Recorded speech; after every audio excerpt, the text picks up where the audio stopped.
Hey guys, what is up? Roshi is here, back at you with another deck tech. Today we're taking a look at my Exalted list. I've updated it. We have smugglers now. We've got a lot of cool stuff going on with this list. The original deck list, if you're not familiar, it's on my YouTube. You can check that out. And this is where it's kind of evolved to, and the updates I've made based on just the changing meta, the nerfing of Vulcano, and after a few events, this is where I'm at with it. This is probably a deck I should have played in the ECQ. I would have did better, but you know, FPS Shrine was good too. If I'd played a better version of that, maybe I would have did well too. But this list, super cool, super fun to play. If you're into Expedition and you've got the dust to craft this deck, it's fun to play. Maybe you don't need to craft all the 4 copies of Grodov's Burden, but for me, I like it, and it's a good. It's basically it's the name of the deck, so it is what it is. It's hard to play a budget version of this list, so if you're looking for a more budget deck, you could probably still play something similar to this, but you know, you'd have to make some changes, and I think that would cut the power levels. So maybe don't budget this deck. But let's hop into some of the cards. Main idea here: we want to play Grodov's Burden, and this is the best of the 2 relics. So we moved the other one to the market, which we can fetch with Smuggler or Broker if you really want to, but Broker and Kodosh's armor isn't the greatest compared to our other options, which are all fantastic Broker targets. Stuff to look at though: Kodosh's armor, your Exalted weapons get played on each of your single faction units instead, and then it's got the Spellcraft to make 2 dudes, and then the Pay 4 to buff one of your guys. Now, the first ability and the static effect is the main reason we're playing this, but the other abilities are solid too. Against a lot of decks, just making the 2 guys is good. With Grodov's Burden, they'll have Exalted if you have them both in play, and passing around Aegis and Endurance and +2/+2 to your whole team, you're going to win the game real fast. Let's just say that. Being able to buff guys, if you're at 7 power, you can play Pesky Seedling and then buff it with Kodosh's armor, so it'll get +5, and then this becomes a 7/8 with Killer. If you've got Grodov's Burden in play, and this is dying somehow, then you've just spread +7, +8 to your whole team. This dies and buffs its Corrupted Shade too. That's kind of the top end of what we can do with this deck, but maybe that kind of gives you a feel of what we're trying to do here, and that's just start up the game, kind of play our shit, trade 1 for 1, trade with our opponent, get a Burden in play, get our armor in play once we've kind of knocked our opponent down a peg and slowed them down, and then all of our stuff just pops off from there. So super fun list. Outcast, give Exalted and Lifesteal to our whole team. Love to see it. Some people tell me to get a life. Well, I freaking got one. I got a lot of life. And here he is. He gives life to my whole team. You can't get much more life than that. So, next up, Apprentice Mage. Ramps our stuff. Crafted promo ones because I'm a freaking hipster. And yeah, he might be an apprentice, but he does work. Also, that hat looks like a... Never mind, but... You know, he's got the sorting hat there from Harry Potter, so that's kind of cool. Combine this with Enter the Monastery, and that's a very modest amount of ramp that we have. And sometimes if you play both, like turn 2 Apprentice Mage into turn 3 Enter the Monastery, turn 5, you're playing 5 drops or 6 drops. That's huge. So next up, Desert Alchemist, Plunder. This is going to help you play your seats untapped. It's going to help you hit all your power drops. This deck wants to hit all of its power drops. And you just trade with stuff. Plus, passing Deadly to our whole team seems pretty good to me. Pearl Abbey Smuggler, not single faction, but good enough to make the cut anyway. Our market is insane. We've got Kodosh's armor. We want this. So Pearl Abbey Smuggler's main job is to get Kodosh's armor.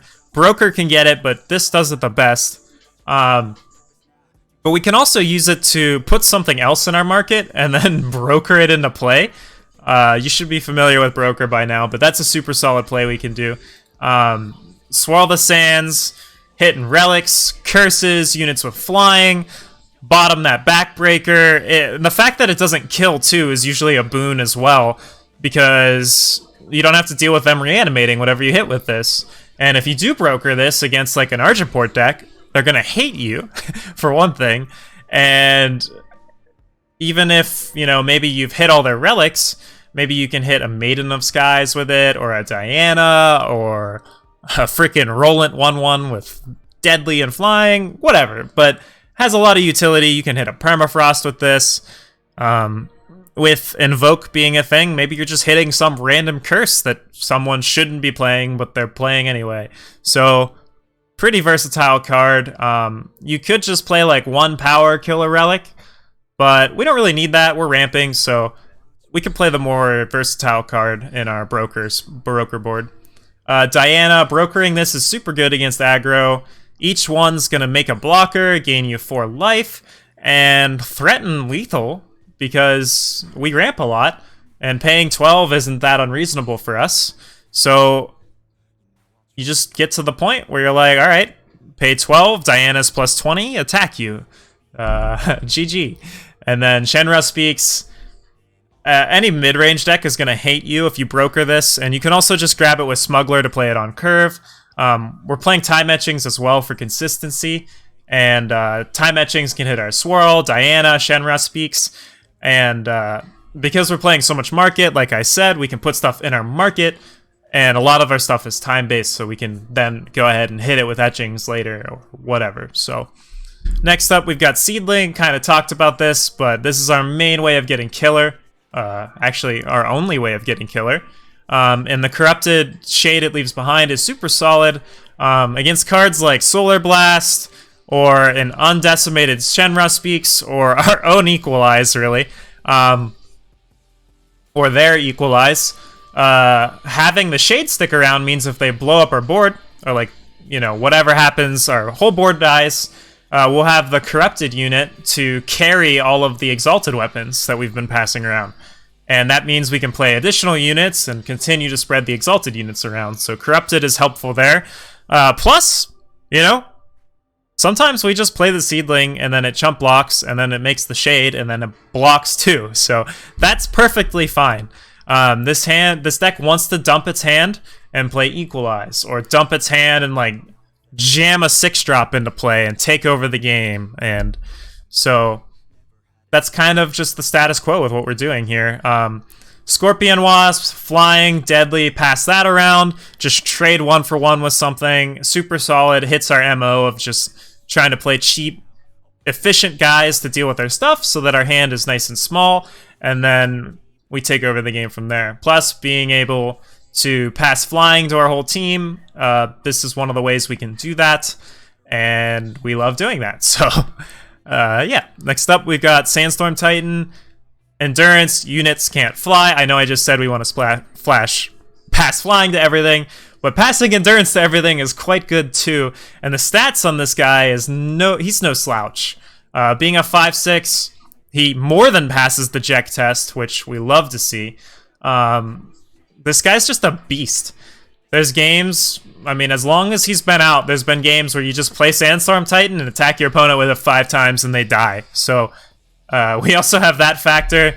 Being able to hit it with Burden and being able to buff it with armor and pass its buffs around, it's good. It's good. We're just going to jam 4. He wasn't in the deck before. That was a mistake. He's just too good not to play, and we're playing him now. We've rectified that mistake. Broker, talked about him, but I just want to talk about one interaction here. Against decks that aren't playing Turn to Sadness, Turn to Seed, Grodov's Burden. So if we put 4 Mactos in our top 20 cards, and let's say we're at 10 power, which is not uncommon for us, every turn we have a chance to draw a Macto, and we have 2 chances to flip a Macto into play. Now, I'm not going to do the math, but very quickly you're going to rip a Macto and slam it in play. And it's going to have Exalted, Flying, and Revenge, which means you're then spreading around those 5/5 stats and Flying and Revenge to your team. If Armor is in play, if you give your whole team Revenge and Flying and +5/+5, that is insane. And plus, you can't die while he's in play too. This is probably one of the few decks that can actually play Macto, and play it well, is because we're trying to like rip our hands apart with we're trying to dump our hand, play Equalize, and then this should hopefully pick apart their hand and their ways to deal with Macto. And then we put 4 Mactos on top of our deck and we start ripping them in play with Grodov's Burden. That should be enough value and enough to win the game. And if they don't have an out to Macto, well, that buys you time to just continue to play more and just build up this pillow fort until you can take over the game. Moving on, we're playing 2 Strangers, 2 Svetyas, 2 Tuvons. Once again, we're just playing around turn to seed when we can. Being just a derpy Combri deck with no real outs to turn to seed other than to just tank it to the face, we're spreading out our threats. So that's how we can kind of play around it. Stranger's good on his own. You play him, you put a Sigil in play, and then they have to kill it, or you're going to start drawing cards. Ripping him into play with Burden is hilarious. And he also has the added bonus of once you're at 6 power, you play your Stranger. That gets you to 7 power. Next turn, you play another power, and boom, you've got Grodov's Burden online. Svetya, just a boss, really. In our deck, we've got this massive pile of 34 freaking units and more in the market. 2 more, actually, plus the armor dudes, but they don't get buffed by her. We are super happy to be playing Svetya. 1 buff is usually enough to turn a game, and sometimes she'll just sit and play because we've just ripped apart each other's hands, and she'll just sit there and just accumulate buffs. And then you'll play like a 10-9 Desert Alchemist at the end of their turn, and that's sick as hell. Also, having Aegis, this is one of the ways we can pass Aegis to our whole team other than armor. Next up, we've got Tuvon. Overwhelm, super solid. I used to play Shardbinder, but once we stopped playing for main deck Kodosh's armor, I didn't see the value as much anymore. Tuvon kind of fills that need of having Overwhelm. And Overwhelm lets us, once we've kind of gotten to that point where we're super far ahead, passing Overwhelm around will mean that our big mega dude is not getting chump blocked. So he's just going to slam over people and hit him with the Negan bat. Sorry to all you Walking Dead fans. Also, he draws us cards, so that's pretty cool. Being a 7/7, before any other shenanigans have happened, he is our thickest boy. He is the most thick, the MTP, most thick player. That might not have been the best analogy, but whatever. He's big. And he can kill stuff and be removal and draw us cards, and he's single faction, so Burden hits him. Speaking of Burden, I talked about him pretty good, but it's a catch-all card. We're playing 4 ways to deal with any basic, like, this handily deals with Ikaria, it deals with Backbreaker. Once it's in play, we can start flipping our shit in play. So yeah, we're sitting here and killing stuff and flipping shit and Exalts in this deck. Moving along, time etchings, end of the monastery. Just make sure we're hitting our power, hitting our influence. End of the monastery gives us 2 material, or it flips a power in play too if we've got the 2 time. This helps us get ahead, and it helps us cast Equalize, which is probably the main reason this deck works, because once we've dumped our hand, we play Equalize, and we dump their hand too, because they weren't needing those cards anyway. And it's also a good get-out-of-jail-free card, because if they're just super far ahead, and you dumped all your stuff, but they've got like 5 dudes on the board, and you've got like 1 card in hand, and they've got 7, you play Equalize, you blow up their board, and then they've got 1 card in hand to kill you with, or maybe no cards. And from that point, we've got very impactful plays we can make, and hopefully we can go over the top and get past them. Sometimes you'll just draw power, but we're more likely to not do that, so if you don't have my luck, you'll probably win. I think I've touched on everything, but let's just take a look at the market super fast. Kodosh's armor, this gives our single faction units Exalted. Pass our buffs around, pass the weapons around, buff our whole team. The convoy is super good. We can pass Aegis and Endurance around. With Kodosh's armor, we can actually play an aggro deck, almost, where we're just giving something +5 each turn. You do this 2 or 3 times, and, well, I guess 4 or 5 times would be enough to kill them, and if they're at 25. And if they somehow kill your unit while it's been buffed, that's a lot of stats you're passing around. Talked about Swirl. Diana, broker this against aggro, +2 health, +2 armor, basically gaining 4 life in our deck, and making a blocker that flies. Yes, please. We can also pay 12 and just win the game against certain decks, so giving your Diana a +20 is a great way to win a game. Shenra speaks, just deal with troublesome shit. It's another catch-all. We can grab it with all of our market or broker it, and it'll save your butt. And then I talked about Macto. But that's the list. It's super fun to play. Let me know what you think. This is one of the lists. What I like to do is, when something's working out for me, I'll play it on stream and I'll tune it, and you can find that in Twitch at Roshi is here down below. And then, if it's good, I'll post it in my Discord and be like, hey guys, this deck's super good. And then the people in the Slow Play Gaming Discord, my Discord server, they'll get access to these decks that I'm, doing well with. And then eventually I'll get around to making the video, which you're seeing now. But a lot of my viewers have been seeing this deck and having fun playing with it for a few weeks. So if you want to get ahead of the curve, feel free to hop in the Discord or hop in Twitch. Come say hello. Let them know that Roshi sent you, and I'll give you some perks. Anyway, jokes aside, if you thought this was helpful or you think this deck's fun, toss a like, a comment, a subscribe. Let me know what you think. If there's anything you change about the deck, let me know down below in the comments. I look forward to seeing you guys around. Thanks for watching.